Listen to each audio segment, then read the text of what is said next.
네, 안녕하십니까. 오늘 우리가 함께 나눌 말씀의 제목은 코로나 정점을 지나며 우리는 어떻게 교회로 살 것인가. 어떻게 보면 진지한 자문자답일 수도 있겠고 우리 공동체와 함께 나누는 이야기입니다. 어떻게 살아야 되나요? 네, 잘 살아야 되겠죠.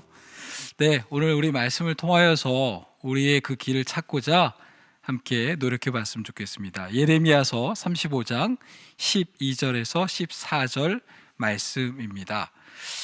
우리가 있는 자리에서 같이 한번 읽어 봤으면 좋겠습니다. 한번 같이 읽어볼까요? 시작. 그때에 주께서 예레미야에게 이렇게 말씀하셨다. 나 만군의 주 이스라엘의 하나님이 말한다. 너는 유다 사람과 예루살렘의 주민에게 나가서 이렇게 말하여라. 너희는 교훈을 받아들일 수도 없고 나의 말에 순종할 수도 없느냐? 나 주의 말이다. 레갑의 아들 요나답이 자손에게 포도주를 마시지 말라고 명령한 것이 이렇게 엄수되고 있다.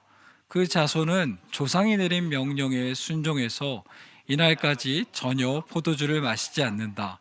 그러나 너희들은 내가 직접 말하고 또 거듭하여 말하였으나 내 말을 듣지 않았다.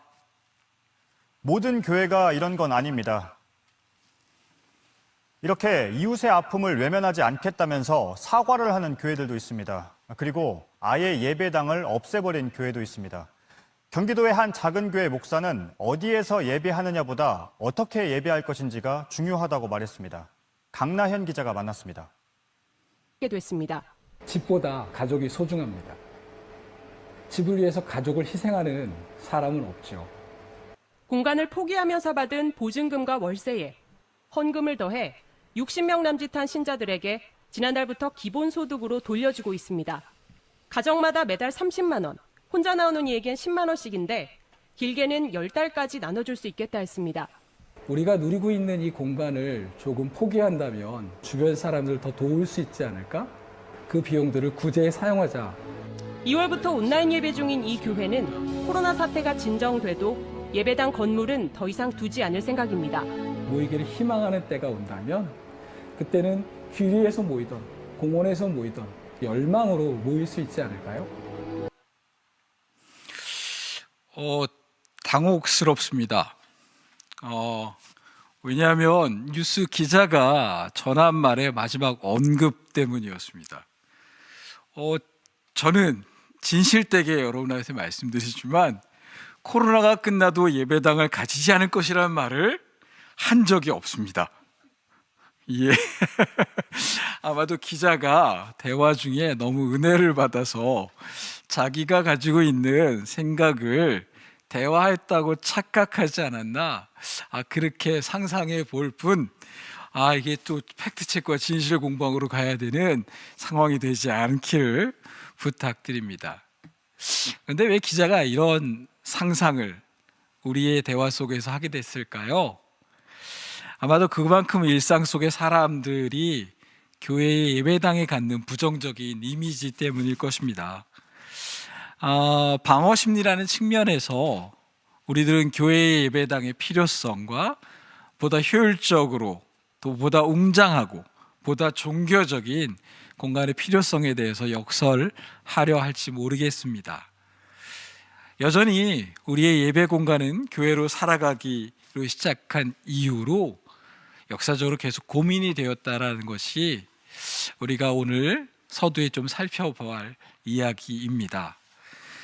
처음 교회가 시작되었을 때 그들은 예배를 위한 마련되어 있는 공간이 필요하지 않았습니다. 그런 생각조차 갖고 있지 않았죠. 집에서, 회당에서, 거리에서 장소에 구애받지 않고 그들은 그렇게 예배하고 그렇게 교회로 모였습니다. 로마가 이스라엘 기독교를 공인한 이후 정부에서 종교적 공간을 마련해 준다라는 명목하에서 예배당이 공식적으로 등장을 한 것은 그때 당시일 것입니다. 그 전까지는 로마의 핍박에 의해서 카타콤이라고 하는 묘지에서 숨어서 예배를 드렸죠. 그래서 로마가 공식적으로 예배당을 세울 때 그들은 그 지하 묘지 위에다가 예배당을 세울 것을 건의하였고, 그래서 지금도 로마에 있는 유명한 우리가 알고 있는 로마 성당, 성 베드로 성당, 성 바오로 성당들은 그 말 그대로 베드로의 묘지 위에, 바울의 묘지 위에 세워진 그러한 예배당인 것이죠. 그럼에도 불구하고 그들은 여전히 그 공간의 필요성에 대해서 그렇게 공감하지 않았던 것 같습니다. 그래서 얼떨결에 얻게 된 그 공간들을 어떻게 사용해야 될까 그들은 고민했고, 그래서 지역 교회들은 자기들이 얻게 된 그 공간을 교회라 부르지 않고 다른 이름으로 불렀다고 했죠. 예수님께서 비유로 말씀하셨던 것처럼 강도 만난 자가 쉬어갈 수 있는 그러한 공간, 그리고 나그네들이 쉬어갈 수 있는 공간, 이렇게 어려운 자들이 잠시 머물고 안식할 수 있는 공간이라는 의미에서 그 공간을 교회, 예배당이 아닌 호스피스라고 불렀다라는 것은 우리가 여러 차례 함께 이야기를 나눴을 것입니다. 또한 어떤 이들은 그 공간을 예배를 드리는 공간으로서가 아닌 그를 알지 못하는 사람들에게 하나님의 말씀을 전하고자 그 공간 자체를 공간각, 시각적 설교로 만들어 놓은 곳도 있죠. 그래서 그곳에다가 여러 가지 성상들, 또 그림들을 그려서 사람들이 그곳을 바라보며 예수님의 말씀이 이렇구나라는 것을 알 수 있도록 배려하는 측면에서 그 건물을 만들기도 하였습니다. 그러나 안타까운 것은 현대사회로 넘어오면서 교회는 예배 공간에 대한 너무나도 집착이 심해졌고, 그리고 수많은 사람들을 모아내려고 하는 종교적 탐욕에 의해서 더 크고 더 넓고 더 안락한 모여진 사람들의 종교적 서비스를 최상화로 극대화시킬 수 있는 공간으로 그들은 예배 공간을 만들어 왔습니다. 그러다 보니 예배당을 짓는데 수천억, 수백억이 들어가는 것은 기본이었고, 그렇게 만들어진 예배당은 사람들이 이용하기에 편한 그런 공간으로 만들어가는 것, 이것이 좋은 예배당으로 인식되었던 것이죠. 그러나 과연 성경의 역사, 기독교의 역사를 통해서 우리가 방금 전에 얘기 나눴던 것처럼 공간이 과연 교회, 예배와 필수적인, 본질적인 것이었을지 우리는 고민하지 않을 수 없습니다. 오늘 우리는 예레미야와 레갑의 자손의 이야기를 통해 코로나가 이제 막바지를 이루고 있는 시점에서 애프터 코로나 시대의 교회의 방향에 대해 진지하게 고민해 보고자 합니다. 본문의 설명입니다. 당시는 무척 어려운 시절이었습니다. 위로는 바벨론이, 아래로는 이집트, 애굽이 이스라엘이 끊임없이 위협하고 침략하던 시절이었습니다. 위아래로 치고 다니니 얼마나 힘들었겠어요. 은혜를 입었던 이스라엘은 그런 위협들 속에서 하나님을 신뢰하기보다는 주변 환경에 우왕좌왕 휩쓸리기에 급급했다라고 합니다. 그때 하나님께서 예레미야를 통해서 그 시대의 사람들에게 중대한 말씀을 전하시고자 한 가지 지시를 내리는데요, 그게 다소 좀 뜬금이 없습니다. 알다시피 이스라엘 사람들은 이방 사람으로 살다가 이스라엘 사람들과 함께 살게 된 레갑이라는 사람, 레갑의 자손을 사람들이 불러 모으라는 것입니다. 원래 레갑 족속은요, 이스라엘 원래의 족속이 아닙니다. 겐 족속의 한 사람들이죠. 모세의 장인 이드로와의 관계 때문에 이스라엘 공동체에 들어와서 이스라엘 사람인 것처럼 살아가는 그러한 사람이었던 것이죠. 이스라엘 사람도 아니고 이방인이었던 레갑의 사람들을 불러 모으는데 한 가지 또 다른 지시는 더 뜬금없죠. 포도주를 대접하라는 겁니다. 와인 한 잔 하라는 거죠. 불러서 와인 한 잔 하면서 위로하라는 말씀인가요? 이러한 중태전 시기에 하나님에 대한 신뢰가 무너진 시기에 대단한 개혁의 명령도 아니고 회개의 명령도 아닌 포도주를 대접하라니요. 2절의 말씀입니다. 너는 레갑 사람들을 찾아와서 그들에게 말하고 그들을 주의 성전으로 데려다가 어느 방으로 안내하여 그들에게 포도주를 마시게 하여 보아라. 이게 하나님의 명령이었어요. 제가 여러분들을 그냥 그 카페 일행에다 모셔서 오늘 저녁 때 와인 한 잔씩 할까요? 우리 씨앗교회는 진보적인 교회니까 예, 저는 포도주를 마시지 않습니다. 이스라엘 풍습에 따르면 손님을 초대해서 포도주를 대접하는 것이 일반적이지요. 특별한 제시도 아닙니다. 근데 여기서 급반전이요. 레갑 사람들이, 그것도 위대한 선지자 예레미야가 그들에게 권하는 포도주를 그들이 거부했습니다. 그들이 대단한 이유가 있어서 거절한 것일까요? 그들은 그 이유를 이렇게 답합니다. 말씀 같이 볼까요? 우리는 포도주를 마시지 않습니다. 우리의 조상 레갑의 아들 요나답께서 우리에게 분부하셨습니다. 너희는 포도주를 마시지 말아라. 너희뿐만 아니라 너희 자손과 너희 자손도 절대로 마셔서는 안 된다. 너희는 집도 짓지 말고 곡식에 씨도 뿌리지 말고 포주나무도 심지 말고 포도원도 소유하지 말아라. 너희는 언제까지나 장막에서만 살아라. 그래야 너희가 나그네로 사는 그 땅에 오래오래 살 것이다 라고 말하는 겁니다. 장막, 요즘으로 하면 이런 트레일러겠죠? 예. 그래서 오늘 저희 예배가 캠핑 트레일러에서 드려지게 되는 것입니다. 그들은 이 말이 끝마치자마자 바로 그때 이들이 그렇게 예레미야에게 저 안 마시겠어요 라고 얘기할 그때 하나님의 말씀이 예레미야에게 이렇게 임했고, 그것이 오늘 우리가 나눈 본문입니다. 이 배경을 좀 이해하면서 다시 한번 읽어볼까요? 같이 계신 자리에서 차분히 이 말씀을 함께 다시 한번 읽어보겠습니다. 시작. 나 만군의 주 이스라엘은 하나님이 말한다. 너는 유다 사람과 예루살렘의 주민에게 나가서 이렇게 말하여라. 너희는 교훈을 받아들일 수도 없고 나의 말에 순종할 수도 없느냐. 나 주의 말이다. 레갑의 아들 요나답이 자손에게 포도주를 마시지 말라고 명령한 것이 이렇게 엄수되고 있다.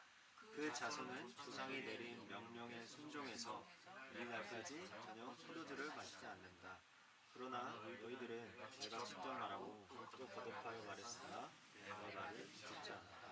네, 무슨 말씀인지 아시겠나요?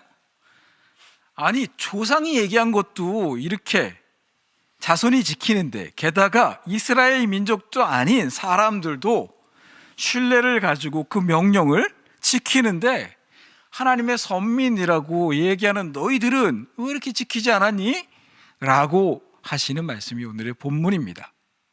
그런데 오늘 이 본문을 조금 더 깊이 이해하기 위해서 우리는 예레미야가 레갑의 자손을 불러 포도주를 권한 그 시점에서 조금 앞으로 돌아가 보려고 합니다. 그 시점은 250년 전으로 돌아가는 것입니다.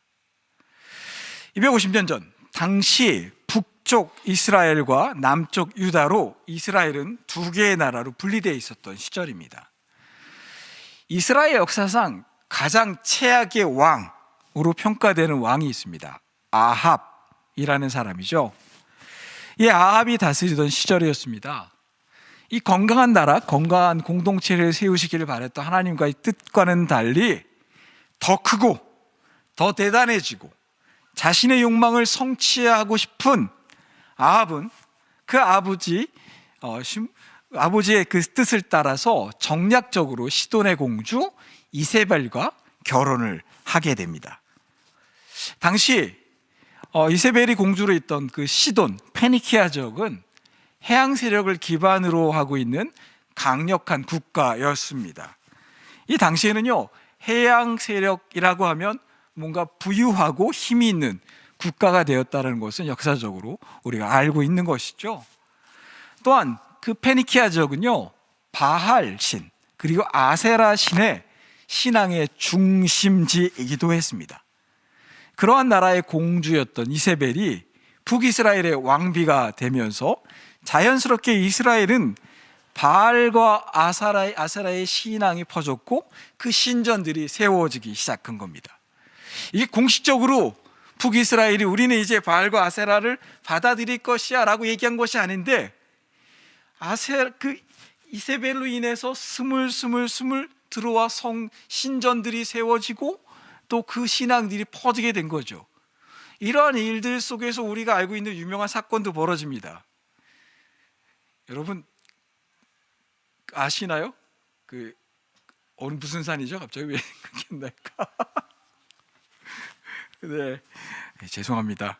네, 그런 사건이 있다는 걸 나중에 다시 한번 설명해 드리죠. 창피합니다. 예. 네, 어쨌든 약속의 민족이었던 이스라엘은 더욱 신앙에서 멀어지게 되었지요. 왜냐하면요, 이 바알 신과 아세라 신은 풍요의 신이었습니다. 누구나 다 가난하고 전쟁의 위기 속에 있고 어려움을 갖고 있을 때 풍요로움을 누구나 바라죠. 어려운 시절에 부자가 되는 것 누구나 다 꿈입니다. 그래서 시절이 어려울수록 젊은 세대들이 부자가 되고 싶은 그 열망에 휩싸이는 것도 우리가 이해할 만하죠. 그러다 보니 풍요의 신을 섬기면서 자신이 부유하게 될 것을 기대했던 사람들의 신앙이 조금씩 변질되어진 것이지요. 또한 땅의 주인인 하나님이시기에 토지를 영구매매할 수 없게 하는 이스라엘의 희년 정신이 있었는데요, 이 시돈에는 이와는 전혀 다른 토지법이 있었습니다. 돈이 있고 힘이 있고 권력이 있는 사람은 그 토지를 무한정으로 많게 소유할 수 있는 그 토지법이 페니키아, 시돈에는 있었던 것이죠. 이러한 토지법이 자연스럽게 이스라엘에서 탐욕을 추구하는 사람들에게 자리 잡게 되어진 것입니다. 이렇게 북쪽 이스라엘이 돈 있고 힘 있는 사람들의 탐욕을 정책적으로 정당화할 수 있는 토지제도와 혼란스러운 무속의 바알과 아세라 신앙이 물들어갈 때 예후라는 사람이 선지자를 통해 하나님께서 이스라엘을 심판하러 하신다라는 이야기를 듣게 된 것입니다. 예후는 이 소식을 듣고 이제 북쪽 이스라엘을 심판하기 위해 여러 세력들을 모으기 시작하는데요, 그때 예후가 도움을 청했던 사람이 오늘 본문에 나오는 레갑의 아들 요나단이었던 것입니다. 그 요청을 받았던 레갑의 아들 요나단은요, 예후와 함께 하나님의 심판을 따라 이스라엘에서 아합의 온 집과 바알을 숭배하는 자들을 물리치게 됩니다. 이제 북쪽 이스라엘은 탐욕과 무속의 주인공들이 사라지게 됐습니다. 이제 다시 북쪽 이스라엘은 신앙을 찾을 일만 남게 되어진 것이죠. 그런데 이때 레갑의 아들 요나답이 아주 큰 고민에 빠지게 됩니다. 왜냐하면 아합과 이세벨이 사라진 이스라엘에 하나님을 온전히 섬기는 나라가 세워질 줄 알았는데 그게 아니었던 겁니다. 마치 정치개혁을 통해서 새로운 나라를 세우겠다라고 말하던 사람들이 힘을 얻고 나선 그들 역시 또 부패하고 타락한 탐욕의 모습을 드러냈던 것처럼, 우리의 역사와 세계의 역사를 통해서 보았던 것처럼 힘을 갖고 부패한 욕망에 예후 역시 사로잡히게 되었고, 북쪽 이스라엘이 신앙을 회복하는데 실패하게 된 것입니다. 물론 예후의 혁명으로 말미암아 아합은 멸망하였고요, 바알 숭배가 조금은 중단되어지는 것처럼 보였지만 정치적인 이유 때문에 금송아지 숭배와 시돈의 탐욕스러운 토지법은 아직까지도 해결되지 못한 상태로 그대로 유지하는 모습에 요나답은 실망하게 됐고, 이렇게 가다 다시 이스라엘이 이교와 탐욕에 휩쓸릴 것을 그는 예감하였던 것입니다. 신앙인에게 있어서 예배를 드릴 수 있는 예배당은 너무나도 필수적이고 중요한 것임을 우리가 알고 있습니다. 그래서 공간을 점유하고픈, 더 좋은 공간을 누리고 싶은 종교적 가면을 쓴 세속적 탐욕이 교회를 사로잡는 것은 너무나도 우리가 예측 가능한 일인 것처럼 말입니다. 세상은 원래 그런 거야 라고 타협하면서 살 것인지, 아니면 사람들의 지지를 받지 못하더라도 지나치다 싶을 정도로 레디컬하게 급진적으로 살아갈 것인지 요나답은 고민했던 것입니다. 그리고 그는 이제 굳은 결심을 하고 그의 자손들에게 이러한 명령을 선포하는 것입니다. 이스라엘에서 하나님에 대한 온전한 신앙이 회복되기 전까지는, 그리고 그 땅에서 시돈의 탐욕스러운 토지 소유법이 없어지기까지는 내 자손들은 토지를 가지지도 말고 집도 짓지 말고 자발적으로 가난하고 작고 불편하게 살아가라고 명령하는 겁니다. 좀 가혹하죠? 좀 너무 지나치죠? 예. 이러한 명령 자식들이라도 쉽게 듣지 못할 겁니다. 현빈아, 아빠가 그런 명령하면 넌 들을래? 집도 가지지 말고 가난하게 살아가도록. 예, 대답 안 합니다. 네, 감사하게도 레갑의 아들 요나답의 자손들은 그 명령을 성실하게 지키며 살아왔던 것입니다. 그렇게 자발적으로 불편하고 어렵고 힘든 길을 선택하며 살아가던 레갑의 자손들에게 예레미야가 그들에게 포도주를 권하고 있는 것이죠. 오늘 본문에입니다. 아니, 우리가 어떻게 지켜온 명령인데 자발적으로 선택한 이 좁은 길이지만 이 길을 걸으면서 우리가 얼마나 힘들고 어렵고 많은 희생을 해왔는데, 아니 우리가 이 명령을 아무렇지도 않게 깨라고, 포도주를 마시라고 어떻게 예레미야가 우리에게 이렇게 얘기할 수 있지? 예레미야 이상해진 거 아니야? 라고 그들은 의아해하며 혼란에 빠졌습니다. 근래 많은 이들이 기독교에 실망을 합니다. 더 이상 교회에서 우리를 가슴 뛰게 하는 이야기를 들을 수 없다고, 교회 공동체를 통해서 기대와 소망을 가질 수가 없다고 말입니다. 믿고 있다고 하지만 여전히 세속적인 욕망과 탐욕에 이끌려 세습하고 소유하고 자기들만의 종교적 편의를 누리는 데 급급하여서 일상 속에서 죽어가는 수많은 힘들어하고 어려워하는 이들의 소리를 귀닫고 살아가는 교회의 모습에 과연 그 교회가 무엇을 섬기고 무엇을 믿고 있느냐라고 우리에게 일상의 사람들은 질문합니다. 예레미야는 본문 35장에 앞서 34장에서 이렇게 이야기합니다.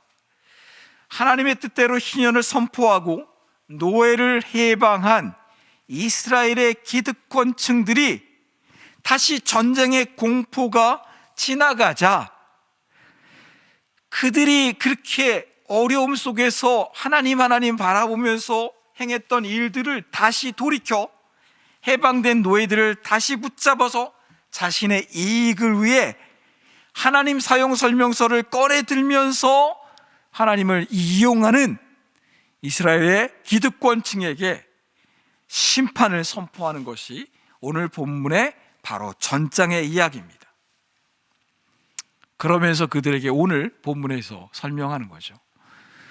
이방인이었던 사람들, 조상의 이야기도 듣는데 너희들은 나의 이 명령, 너희들을 사랑하여 너를 지키고자 하는 신호등과 같은 이 명령들을 왜 지키지 못하느냐라고 이야기하는 것이죠. 우리에게 편하고 우리에게 좋은 것들이 어쩌면 우리에게 독이 되고 우리를 무너뜨리게 되어지는 독이 든 금사가일 수도 있다는 것은 우리가 삶을 통해서 배우게 됩니다. 더 많은 돈, 더 많은 힘, 안락한 삶이 우리를 타락시키고 우리를 무너뜨리는 것을 우리는 역사를 통해, 우리의 삶을 통해 경험하기도 하였습니다. 이제 코로나가 지나가는 신호들이 우리에게 보여지고 있습니다. 코로나 동안 우리가 지니고 있던 우리의 공간들, 우리의 모임들, 우리의 교회와 우리의 예배당에서 벗어나 코로나 기간 동안 본질적인 신앙에 직면하게 되었던 3년의 기간이었습니다.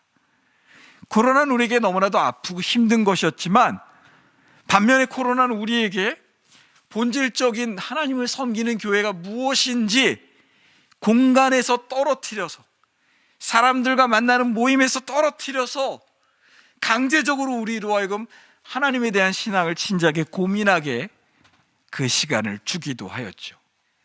그 시간 동안 우리는 우리의 공간에 매여서, 사람에 매여서 건강한 교회를 이루지 못했음을 조금씩 경험하였고, 많은 반성과 회개가 있었습니다. 그리고 이제 그 코로나의 막바지의 시점이 이제는 다가오는 것처럼 여겨집니다.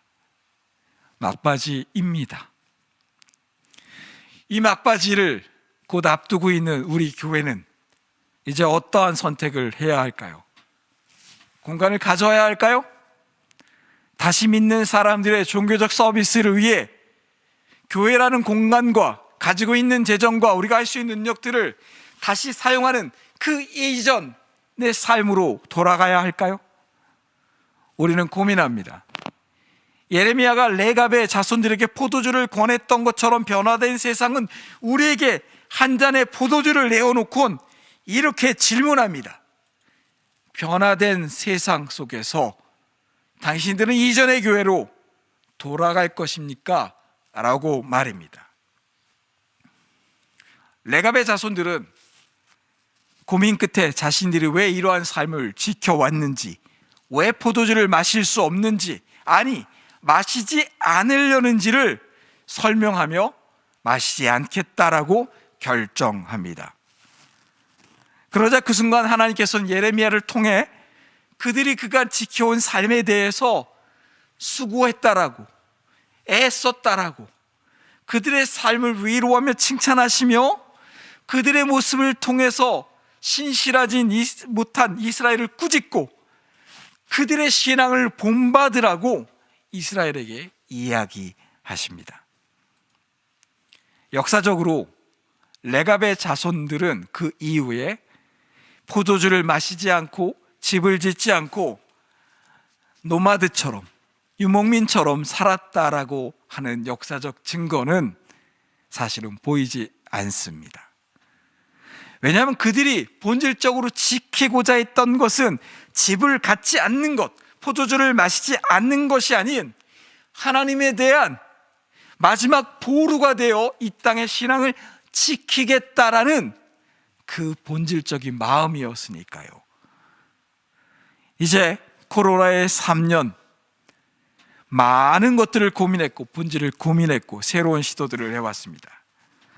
물론 코로나 이후의 세상은 다른 세상이기에 코로나 때처럼 우리가 살 필요는 없을 것입니다. 그러나 우리는 여전히 고민해야 할 것입니다. 왜 우리가 코로나 기간 동안 굳이 자발적으로 우리의 공간을 없애고 우리가 가지고 있는 것들을 나누고 아무것도 가지지 않고 이렇게 왔다 갔다 하면서 너의 공간에서 예배를 드리며 살아왔는지를 우리는 고민해야 할 것입니다. 그리고 그 삶이 이끌었던 근본적인 하나님에 대한, 그분에 대한, 그분이 공동체에 대한 그 생각이 무엇인지 코로나가 끝나는 이 시점 우리는 다시 한번 진지하게 고민해야 될 것입니다. 같이 우리가 오늘 말씀을 들으면서 들었던 생각들을 진지하게 하나님 옆에 내어놓으며 소리내지 않고 하나님께 기도하며 잠시 나아가겠습니다. 기도하시죠.